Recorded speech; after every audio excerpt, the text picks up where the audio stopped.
Selepas habisnya testing dekat Sepang hari itu, ini cerita-cerita terbaru dalam MotoGP.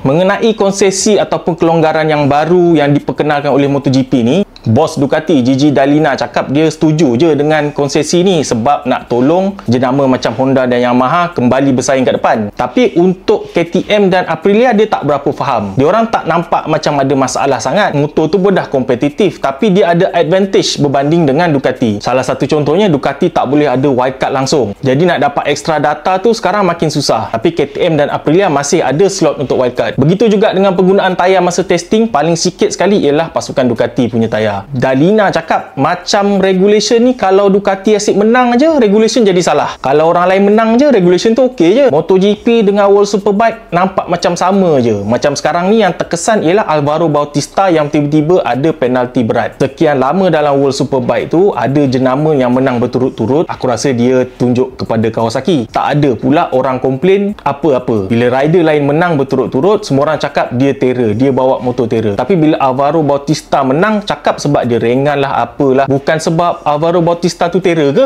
Itulah luahan daripada Gigi Dall'Igna.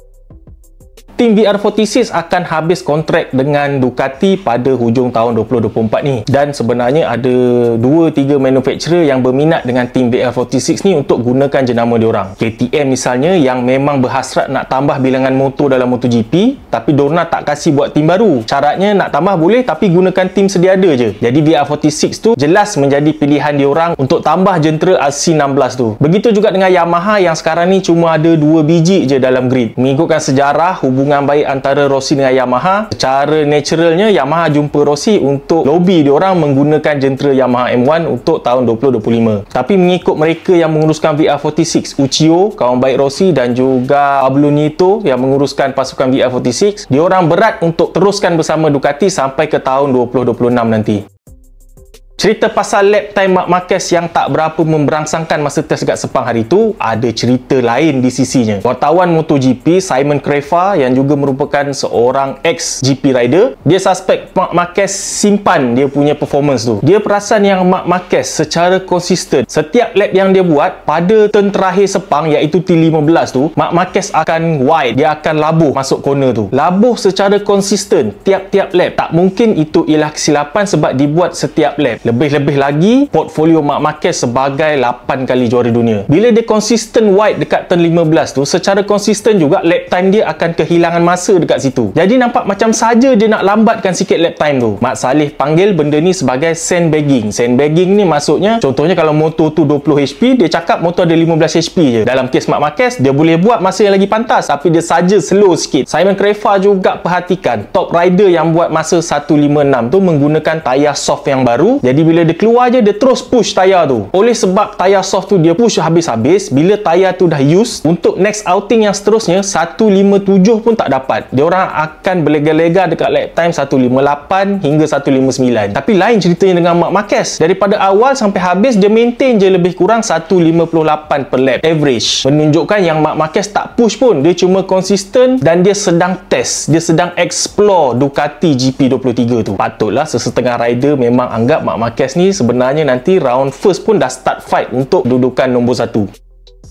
KTM dah nyatakan diorang akan buat satu tindakan berani untuk gunakan chassis karbon. Chassis karbon ni dah start digunakan di akhir musim tahun 2023 lagi. Tapi keputusan ni taklah susah sangat nak dibuat sebab penggunaan chassis adalah free untuk development sepanjang musim, tak kira apa-apa grade konsesi sekalipun. Jadi kalaulah chassis karbon ni tak bagus, diorang boleh ubah bila masa je. Jadi direction diorang untuk kata nanti ialah untuk finalize, nak pilih engine dan aero package yang mana yang nak digunakan untuk musim 2024 ni. Pedro Acosta mendapat pujian melambung daripada semua orang, termasuklah Motorsports Director KTM Pit Beirer. Pit Beirer cakap Pedro Acosta memang cemerlang sepanjang 6 hari test, 3 hari shakedown dan 3 hari MotoGP testing. Performance dia outstanding. Dia punya talent tu memang super talent. Selain daripada cepat adapt kepada MotoGP dan juga buat lap time yang pantas, Pedro Acosta juga nampaknya mempunyai skill komunikasi yang bagus dengan engineer. Dia senang bagi tahu engineer apa apa yang dia nak, apa yang dia nak pada motor dia, setup apa yang dia nak, dan ini ialah benda yang paling penting sekali. Malahan boleh dianggap lagi penting daripada lap time yang cepat pada awal-awal kemasukan dalam MotoGP. Sebabnya sepanjang karier MotoGP, komunikasi antara rider dengan engineer tu sangat penting. Kalau tak ngam, motor pun susah nak setup. Jadi Pit Byrer cakap Pedro Acosta ni ialah rider MotoGP yang perfect. Ada talent, boleh komunikasi, senang adapt. Tapi macam mana pun dia cakap dia tak letakkan sebarang tekanan kepada Pedro Acosta. Sebabnya dia tu muda lagi, baru 19 tahun dan baru je nak berjinak dalam kelas MotoGP. Tapi bahagian Pedro Acosta pula, bila ditanya pasal pressure, dia cakap pressure biasa. Dia kata hari-hari dia kena pressure dari zaman Moto3, Moto2 lagi. Benda tu biasa. Nampak kuat Pedro Acosta ni untuk fight dalam grid MotoGP tahun 2024. Marc Marquez sendiri samakan Pedro Acosta dengan zaman dia masuk MotoGP dulu. Dia kata Pedro Acosta memang akan fight untuk World Championship MotoGP ni antara cepat dan lambat je. Tapi memang pasti dia akan fight untuk World Championship. Ditambahkan lagi, Alex Espargaro juga bagi pandangan yang positif kepada Pedro Acosta. Dia ada ikut Pedro Acosta 2-3 lap masa dekat testing. Dia punya racing line tu bukannya racing line seorang rookie. Ini memang talent, super talent. Secara overallnya KTM ni sebenarnya diorang punya development boleh dikatakan sangat cepat. Kalau dibandingkan dengan Ducati yang dah lama dekat dalam MotoGP, akhir-akhir ni je yang kita nampak dia punya bombastik tu. Tapi KTM baru masuk MotoGP secara full season pada tahun 2017. Baru 7 tahun je dalam MotoGP. Dengan package yang diorang ada sekarang ni, rasanya dah sampai masa untuk diorang push untuk dapatkan kejuaraan dunia. Adakah Pedro Acosta lah kuncinya?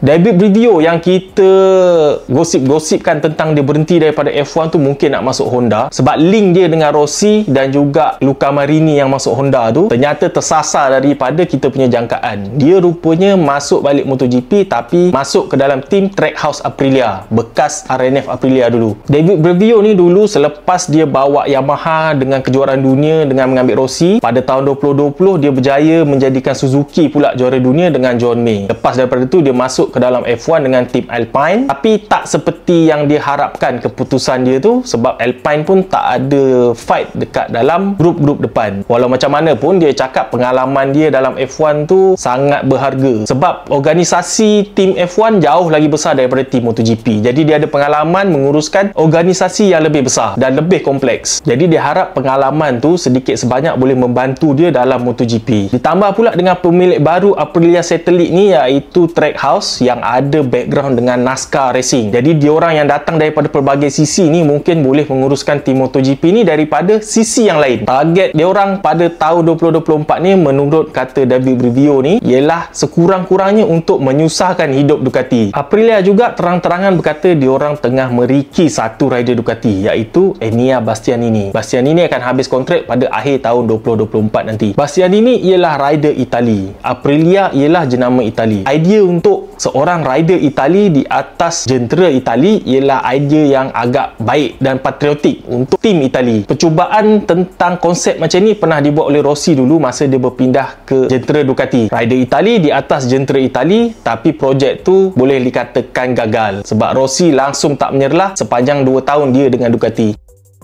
Umum tahu yang tahun 2024 ni banyak rider, kecuali 2 orang rider je, yang lain semua akan habis kontrak pada akhir tahun 2024. Jadi awal 2-3 bulan ni akan jadi kelang kabut sikit tentang rider nak cari tim baru ataupun tim baru nak rembat rider lain. Rider-rider yang berprofil tinggi, contohnya macam Fabio Quartararo dan juga Marc Marquez sendiri, pastinya nakkan yang terbaik untuk tahun 2025 nanti. Kalau Yamaha tahun ni masih lagi mengecewakan Quartararo, adalah sangat tak mustahil untuk Quartararo ambil offer daripada tim lain yang dia rasa boleh bawa dia fight kat depan balik. Sama juga Marc Marquez, kita tak boleh abaikan profil Marc Marquez sebagai 8 kali juara dunia. Kalau dia boleh buktikan dia masih relevan tahun 2024 ni untuk fight untuk championship, mesti ada yang nak cuba rebut dia. Habis dah update kali ni, kita tunggu next testing dekat Qatar nanti sebelum round 1 bermula pun dekat Qatar.